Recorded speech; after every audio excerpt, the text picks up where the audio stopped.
10 manly steps to get any girl you want. Now remember, you'd have to apply all 10 of these tips, not 3 or 4. 1. Women naturally get attracted to men who don't run after them. Why? Because the absence of an apparently clear motive helps create a secure space between you two, which makes her comfortable around you, which in turn opens up space for better conversations and open-minded dialogue. Women also see that as a sign of a secure man. For example, if in the initial few conversations you make it clear, I have no interest in you, you become the first guy in her entire life to have said that to her. See, the crippling thing about men is they're always trying, insidiously, insinuatingly, creeping in, dropping subtle hints of casual flirtation without missing a beat, always looking for a window. Understand a simple thing. You are not the first guy to do that, more like every guy she has met. 2. Just because you have mentioned you're not interested in her romantically doesn't mean you start ignoring her or acting like a jerk.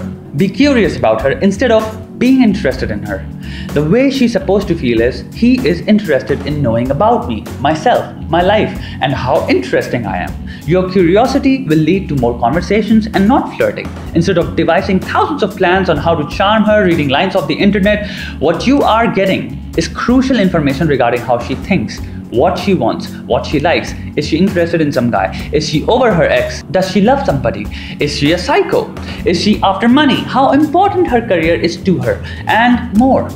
A lot of people decide to get into relationships because they developed a crush on a person, and therefore now it's a pledge or an oath that they have to have that person. Dude, your crush made you want to talk to her.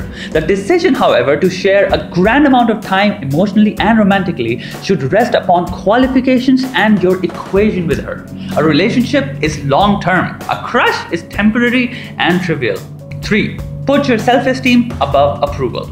In short, don't kiss ass. A lot of guys project themselves as too soft and conforming to every single thing she says. They think the perfect way to a woman's heart is by showing no resistance at all. I accept you and every word that comes out of your mouth unquestionably. That will land you in the friend zone. You are a yes man to her. You are ideal as a friend because you agree with everything she says and does. As a contender for her heart, you are uninteresting, boring, bland, and lack the ability to impress, surprise, and challenge her. But as a person who'd always be there to hear everything she has to say on the phone, you are perfect. 4. Women always claim they love maturity. What they're implying by that is they want to date men.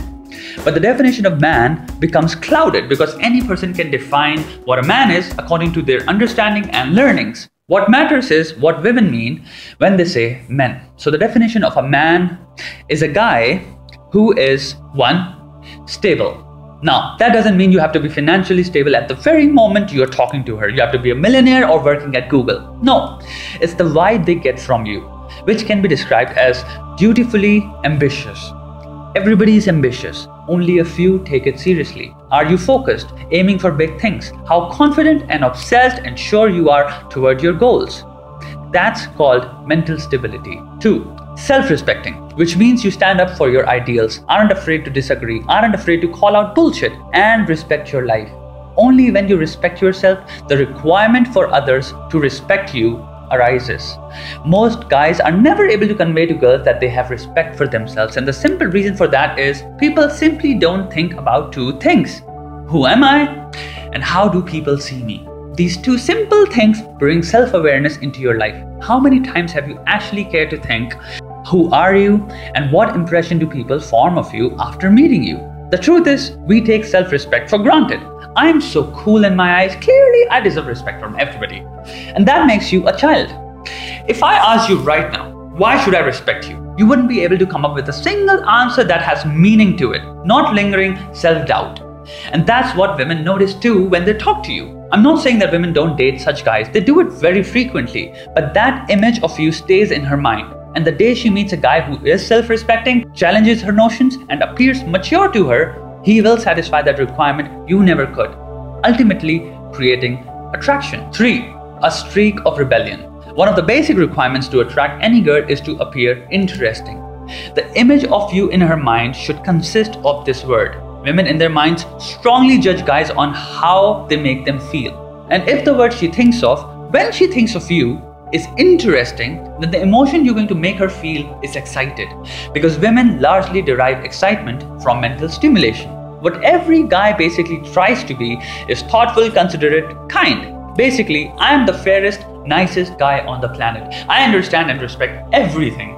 This persona is every guy's choice because it is safe. You are projecting the right behavior. You want to show her you are a nice guy. Nice is not interesting. Nice is pleasant and cordial, but it's not turning her mind upside down.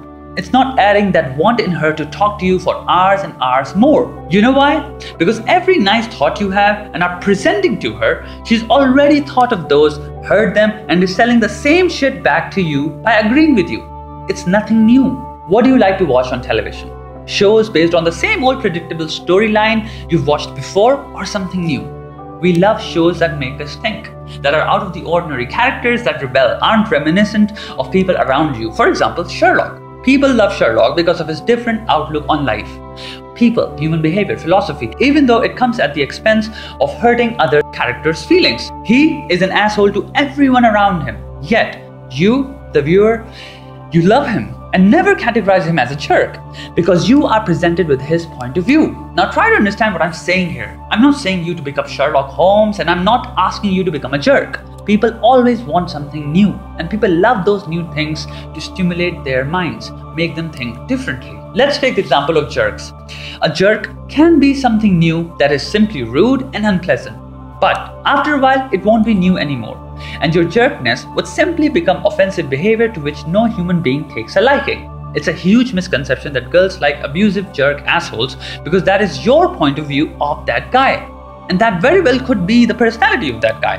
But if he is able to easily court women, charm them, and is popular amongst them, then trust me, you are yet to find out what aspect of his unorthodox behavior he is presenting to them. In simple words, you know who that guy is from your personal interactions. You don't actually know what his game is with women. You're judging him based on his evil motives, but you're clueless as to how he does it. And that how most definitely isn't calling her up and simply being outright rude and brutish. No woman takes it. Do you know how many options any woman has at all times in her life? No woman is prepared to, nor bears abuse from one guy because she has to. They will dump your ass. Try doing that with the girl you're courting right now or your girlfriend, and notice how promptly she stops talking to you. Women will always have the upper hand in terms of dating, simply because they win in the number of members of the opposite sex dying to be with them. What you never care to find out are the tactics guys whom you call jerks employ. For example, a very common tactic is holding back all the approval one gives to a girl and then dropping it bit by bit in a manner which makes her feel as if she's earning it.